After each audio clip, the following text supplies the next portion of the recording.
Bonjour à tous, on se retrouve dans cette vidéo intitulée du matériel en plus pour donner du fun à vos colorisations. Je vous rappelle que cette vidéo fait partie d'un ensemble de vidéos illustrant mon guide gratuit Débuter la colorisation au crayon de couleur. Vous pouvez retrouver le lien de téléchargement en descriptif de cette vidéo et également les liens de tous les produits présentés dans cette vidéo. Alors, donnez du fun à vos colorisations, que ce soit dans vos travaux de carterie, de scrap, de coloriage. C'est un chapitre pour, voilà, un petit peu du matériel à avoir selon moi dans vos placards, du matériel tout simple pour donner un petit peu de trucs en plus dans vos colorisations. Ceux qui ont l'habitude de me suivre, le matériel que je vais vous présenter ne va absolument pas vous surprendre. Et puis, pour les autres, j'espère vous faire découvrir des trucs très sympas. On va, dans un premier temps, je range mes petites réalisations. Je vais garder celle-ci devant les yeux. On va parler d'ajouter des détails en blanc au niveau de nos colorisations. Donc, vous voyez, comme j'ai fait ici, pour customiser le t-shirt de Léonie, pour apporter ici des petites touches de lumière, comme j'ai fait ici, pareil, sur le chapeau de mon petit doudou, comme j'ai également ici fait sur cette carte, vous voyez, au niveau du détail du petit paéréo de cette demoiselle. Alors, pour apporter des touches de blanc à mes colorisations, je vais utiliser le feutre blanc, enfin le stylo gel, pardon, blanc, Jelly Wall de chez Sakura, et je viens de le changer parce que j'utilise la taille 10. Il existe différentes tailles pour la pointe de votre stylo gel, mais moi j'utilise préférentiellement la taille 10 car vous voyez, elle permet d'être très précis, de faire des points très fins. Ici, hein, j'ai tout simplement un petit peu, voilà, insisté sur mon point pour qu'il soit un petit peu plus large, mais surtout la pointe 10 vous permet d'avoir un flux d'encre régulier, ce qui n'est pas forcément le cas avec les tailles en dessous, avec la taille 8, avec la taille 5 que j'ai également testé, notamment lorsque vous travaillez sur du crayon de couleur à la cire. La cire va avoir tendance ici ou avec d'autres marques à venir se mettre sur la petite bille de votre stylo et à la bloquer. Ce phénomène sera d'autant plus important que votre bille, que la pointe de votre stylo est fine. C'est pour ça vraiment, je vous recommande et je vous mets en lien un lot de stylos à taille 10. Vraiment évitez, si cela est possible, de prendre pour vous la taille en dessous. Beaucoup vont également utiliser dans le même ordre d'idée le Posca blanc avec sa pointe pareille à bille, hein. Donc c'est le Posca, c'est le PC1MR. Pour ma part, je suis passée à des feutres acryliques d'autres marques. Je vous les présenterai juste après. Pourquoi? Parce que je trouve que les Posca sont très chers et qu'il existe aujourd'hui sur le marché des tas de feutres acryliques qui font exactement le même job que les Posca, mais à un coût beaucoup moindre. Donc c'est ce que je vous présenterai juste après mon stylo gel blanc. Allez, on y va pour ça. Les marqueurs acryliques vont être intéressants, comme je vous le disais juste avant, pour apporter, vous voyez, des petites zones de lumière à vos colorisations, comme ici à Frida, comme ici à ma super Wonder Woman, mais pas que. Donc, vous voyez ici, j'ai principalement fait des zones de lumière avec un feutre blanc, mais pour ma part, je me suis munie de tout un lot de marqueurs acryliques de différentes couleurs. Hop, je vous le montre. Donc, vous avez ici, voilà, toutes les couleurs. Donc, je suis partie sur les marqueurs acryliques de chez Artistro et j'ai pris un coffret, donc ici, de 42 teintes de feutres à pointe fine, donc qui vont être l'équivalent, complètement l'équivalent des Posca, comme je vous le disais, à pointe fine. Ils vont faire exactement le même job, donc ça va vous permettre d'apporter des petites zones de détail, et bien avec plein de couleurs, puisque je vous rappelle, le marqueur acrylique va prendre le dessus, va se superposer à votre colorisation au crayon de couleur. Donc ici, j'ai fait des zones de lumière au stylo, au marqueur blanc, mais j'aurais tout à fait pu imaginer les faire avec un marqueur bleu clair par exemple. Mais ce que je fais aussi couramment dans mes colorisations, c'est, vous le voyez ici sur ce fond de page, c'est ajouter, vous le voyez souvent dans mes articles de description de mes réalisations, c'est ajouter des projections avec mes marqueurs acryliques. Et ici, vous voyez notamment pour cette réalisation, j'ai ajouté des projections vers ma maison jaune, ici orange, rouge, verte, bleue, violette et rose. Pour Frida, j'ai ajouté des projections noires. Ici, c'est à l'aquarelle. Ici, un mélange de projections blanches et de projections au marqueur violet, vous voyez. Donc, j'aime bien associer mes projections de fond avec ma colorisation. Je regarde si j'en ai d'autres dans le coin. Ici, oui, j'ai fait des projections au marqueur rose. Alors, c'est un rose nacré. J'ai fait également au marqueur blanc et puis également à l'aquarelle. Alors, la question des projections au marqueur acrylique se pose souvent. Souvent, je vois passer des messages comme quoi les personnes n'y arrivent pas. Donc, je vais vous expliquer très brièvement comment faire vos projections au marqueur acrylique. Il va me falloir pour ça un papier de brouillon. Le voici, le voilà. Et il va falloir vous munir, c'est pour ça que je vous montre cette boîte, de marqueurs à pointe large. Pour faire vos projections, il vous faudra des marqueurs à pointe large. Avec des marqueurs à pointe fine, ça va être beaucoup plus compliqué, tout simplement parce que il va falloir que votre mine soit bien chargée en encre, en peinture, puisque c'est de l'acrylique, pour que ça fonctionne. Alors, un marqueur acrylique, comment ça fonctionne? La première chose que vous devez faire lorsque vous vous munissez d'un marqueur acrylique, c'est déjà le secouer. Et là, vous entendez la bille qui permet à la peinture de bien se mélanger à l'intérieur de votre feutre. J'ai choisi volontairement un feutre qui n'était pas utilisé. Il va falloir amorcer votre feutre. C'est une étape un petit peu longue, donc je vais la couper dans la vidéo. Mais voyez, pour amorcer votre feutre, il faut faire comme ça un mouvement de va-et-vient en appuyant bien sur votre mine. Et vous voyez la peinture qui arrive dans votre mine. Voilà. Je vais faire ça hors caméra, quoique ça arrive assez, rapidement. Donc, vous voyez cette mine qui progressivement se teinte de notre peinture. Voilà, donc là, notre feutre notre marqueur peut être utilisé. Par contre, pour faire des projections au marqueur acrylique, il va falloir bien charger votre pointe. Donc, moi, j'actionne toujours énormément de fois. Et attendre qu'il y ait une grosse goutte qui se forme sur votre papier. Une fois que vous avez eu cette grosse goutte, ça signifie que votre mine est bien chargée en peinture. Vous vous munissez d'un objet lourd et vous venez comme ça taper sur la pointe de votre pinceau. Si vous voulez des gouttes un peu plus grosses, vous réamorcez votre marqueur. Plus vous tapez fort, plus vos gouttes seront grosses, plus vous tapez léger, plus elles seront fines. En sachant que pour avoir des grosses gouttes, encore une fois, il faut une mine bien chargée en peinture. Petite parenthèse encore ici.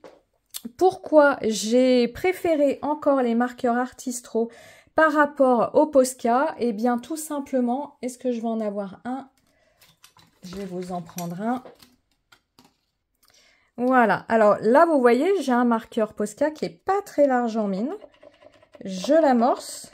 J'espère qu'il m'en reste encore dedans pour la démonstration. Mais souvent, ce qui se passe avec les Posca, c'est lorsque vous les amorcez, vous avez une énorme goutte qui va se faire sur votre feuille. Et voilà, des grosses taches qui se font alors que j'ai appuyé exactement de la même façon qu'avec mon marqueur précédent. Et moi, je ne veux absolument pas sur mes réalisations des grosses taches comme ça. Vous voyez, ça fait vraiment des plus grosses taches. C'est pour ça que j'ai un petit peu mis de côté les Posca. Alors, je continue à les utiliser parce que j'en ai pas mal et il est hors de question que je jette quelque chose qui n'est pas usé.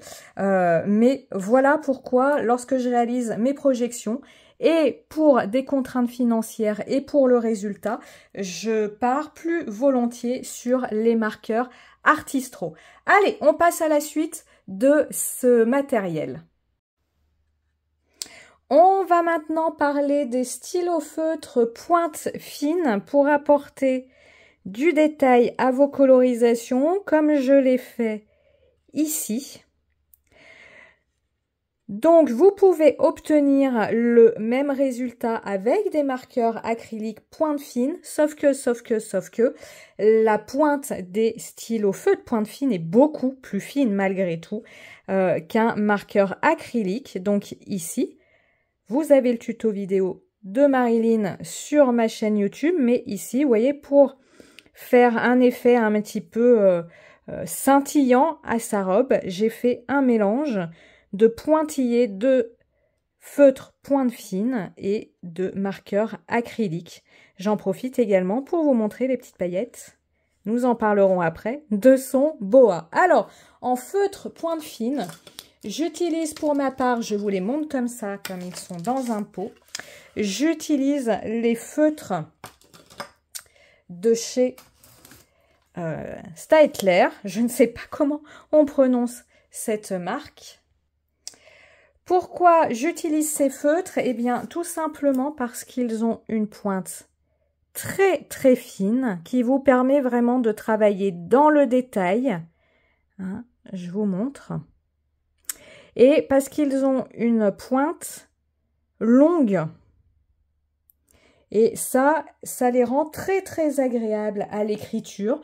Vous avez plein de marques qui font des stylos feutres à pointe fine. Ici, Stabilo.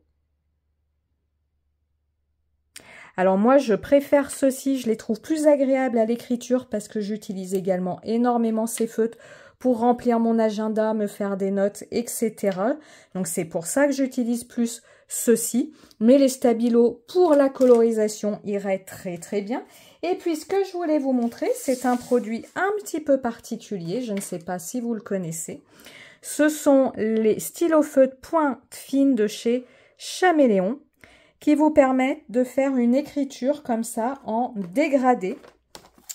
Donc vous voyez, on a un coffret de 48 feutres. Je vais vous les sortir et je vais en choisir 2 pour la démonstration. Ces feutres sont également d'une excellente qualité. Ils ont la même pointe fine que les Staedtler. Vous avez un côté stylo, un bouchon qui est plein d'encre et le but pour avoir une colorisation bicolore, c'est de venir mettre le capuchon d'une couleur, ici le bleu, sur le corps de votre crayon d'une autre couleur. Vous allez mettre votre crayon à la verticale pour permettre à l'encre située dans le bouchon de descendre dans le corps de votre crayon. Plus vous attendez longtemps, plus il y aura d'encre du dessus qui va descendre dans votre crayon. Moins on attend longtemps, moins on a d'encre. Alors c'est une question de quelques secondes, hein, c'est pas une question de minutes. Ensuite, vous venez retirer votre capuchon et vous venez comme ça écrire. Vous voyez, là j'ai mon feutre rose, pour autant il écrit bleu. Là je l'ai laissé très longtemps, hein, je vous ai dit c'est une question de secondes. Et on va commencer à voir le changement s'opérer. Hop. Donc ça aussi, ça peut être intéressant pour vos colorisations. Alors ici, on sort de la colorisation au crayon de couleur. Mais de réaliser comme ça un dégradé, très simplement. Et ça y est, on est arrivé au rouge, partant du bleu pour aller jusqu'au rouge. Donc je vous rappelle, alors maintenant il faut que je les range correctement, ce sont les feutres pointe fine de chez Chaméléon, mais comme toujours, je vous mettrai les liens en descriptif de la vidéo. Allez, on passe à la suite. Nous allons maintenant parler de touches de doré dans nos colorisations. Je vous ai choisi cette page. J'en profite, petite parenthèse, pour vous dire que vous avez sur ma chaîne YouTube les tutos vidéo de l'ensemble des pages que je vous montre dans cette vidéo. Donc ici, vous voyez, petite touche de doré. Petite touche de doré également sur ce timbre au niveau du nœud et de la petite fleur, là, de ma petite souris. Je regarde ce que j'ai pris avec moi. Petite touche de doré, petite touche de doré. Peut-être pas sur ces cartes-ci. Non. Hop. Alors, pour faire mes touches de doré, je viens utiliser, il est là, le Pentel hybride dual métallique, bref, le stylo gel doré ici. Et ce qui est très agréable avec ce stylo gel, c'est qu'il est très fluide, c'est que lui aussi a un débit d'encre très régulier. Et il vient, si on passe sur les traits noirs, il vient comment dire, effacer, se superposer à nos traits, à notre colorisation. Donc ça peut être très intéressant. Voilà, ici. Où est-ce que j'en avais d'autres de ce doré? J'en ai un petit peu ici sur le nœud de ma sorcière. Voilà, là vous voyez aussi, j'y reviens, les projections au marqueur acrylique orange. Où est-ce que j'en ai ailleurs? Hop. Alors, dans mes pages. Alors, ici, que je vous montre, ce n'est pas du stylo gel doré que j'ai utilisé, mais j'ai utilisé de l'aquarelle dorée. Moi, j'utilise toujours cette palette-ci où vous avez 5 dorés. Donc, vous voyez 5 dorés différents, des dorés un peu plus jaunes, des dorés plus anciens, des dorés ici plus classiques et ici, une aquarelle argentée. Je vous les montre comme ça, non tachée. Voilà, donc ici, c'est une petite palette d'aquarelle de chez Coliro Color. C'est une marque allemande. Ce sont de très bonnes aquarelles nacrées. Ils ont un panel de couleurs d'aquarelles nacrées très large. Mais moi, aujourd'hui, je vous montre cette palette-là. Ce que je voulais également vous montrer par rapport au doré, il y a très longtemps, j'avais réalisé cette page de coloriage où dans chaque boule, j'avais testé un matériel doré particulier. Notre Pentel est ici, sur cette boule-là. Et que j'aime également beaucoup, vous avez celui-ci qui est le stylo gel. Pas Pentel, mais de chez Signo, le Uniball. Voilà. Et puis ici, vous avez encore une fois l'aquarelle Coliro Color. Les autres, je vous les présente pas forcément. On a du crayon de couleur, d'autres formes d'aquarelle. Allez, on va passer à la suite. On va parler maintenant du Glossy Accent. Donc le Glossy Accent est une matière liquide que vous trouvez en grande bouteille comme celle-ci ou en plus petit conditionnement. Et le Glossy Accent va venir donner un effet glossy, un effet brillant là où vous le déposez. Donc moi j'aime énormément l'utiliser en petites touches. Et notamment, vous voyez, quand j'ai un motif vert, c'est-à-dire comme ici, vers la matière, hein, comme ici la bouteille, eh bien, pour donner un effet de vert, justement, passer une touche de glossy, ici sur toujours la même idée, les lunettes de mon doudou, ici sa petite fiole. Voilà, j'en profite pour vous montrer les petites touches de doré également ici. Et puis, sur ma jeune fille, une petite touche de glossy. Voilà, sur son nœud. Et j'en profite, l'effet aussi doré autour de l'étiquette. L'effet glossy par touche, également sur cette carte. Vous voyez aussi sur l'appareil photo ici. Donc ça, c'est vraiment un effet que je trouve très très sympa. Et alors, pour vous illustrer l'effet de verre, eh bien, sur ma boule à neige ici, une bonne couche de glossy pour rendre l'effet de verre de ma boule à neige. Alors, le glossy, si votre bouteille se bouche, hop, parce que c'est une matière très collante, hein, vous voyez là, hop, il y a de la matière. N'hésitez pas à prendre une épingle pour déboucher votre bouteille. Surtout le glossy met extrêmement longtemps à sécher. Donc quand vous l'appliquez, il va falloir, selon la température ambiante, plusieurs heures de séchage. Surtout n'accélérez pas le séchage avec un heat gun ou un sèche-cheveux ou ce que vous souhaitez. Sinon, votre glossy va craqueler. Il va faire des bulles. J'ai essayé. Hein. Il va faire des bulles, il va craqueler et ça va être très moche. Donc, quand on met du glossy, eh bien, il faut être patient. Allez, maintenant, on va parler paillettes. Donc, je vais vous montrer cette carte. J'ai utilisé dans le fond de cette carte une colle pailletée. J'en ai également utilisé, vous venez de le voir, dans la boule. Ici, vous voyez, des paillettes avec des étoiles. Voilà. Donc, ici, nous avons deux couleurs de paillettes. Celle avec les étoiles, c'est le petit pot de Stickles Glitter Nebula. Donc, vous voyez, avec les étoiles, les paillettes. Ici, simplement, les paillettes, un peu avec un effet givré. Moi, j'aime beaucoup. C'est ma favorite. C'est la couleur Moondust. Et enfin, vous avez la couleur... Alors, je dis enfin, vous en avez de différentes couleurs. Astéroïde. Astéroïde, je vous la retrouve.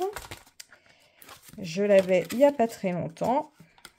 Voilà, la couleur astéroïde, c'est celle-ci. Donc, plutôt ici, un fini argenté. Avec, vous voyez, des petits, non pas des étoiles, mais des petits ronds ici. Donc ça, c'est la couleur astéroïde. Vous avez après des verts, des rouges, des jaunes. Donc, les colles à paillettes, vous les retrouvez en petits pots comme ça. Vous les trouvez également en petites ou grandes bouteilles. Je n'achète pour ma part que des petites bouteilles parce que ça sèche même à l'intérieur de leur contenant et je ne les utilise pas assez chacune. Je mets des paillettes dans quasi toutes mes réalisations, mais je les utilise pas assez chacune pour arriver jusqu'au bout de ma bouteille avant que ce soit sec. Si je prenais des grandes bouteilles, donc c'est pour ça que je choisis des petits conditionnements. Mais sachez que s'il y a des couleurs que vous aimez énormément, elles existent également en grand conditionnement.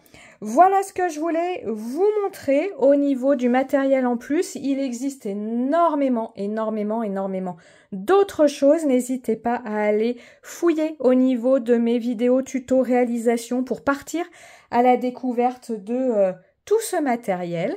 Et moi, je vous dis à tout de suite pour la suite des vidéos autour du coloriage, au crayon de couleur. À tout de suite!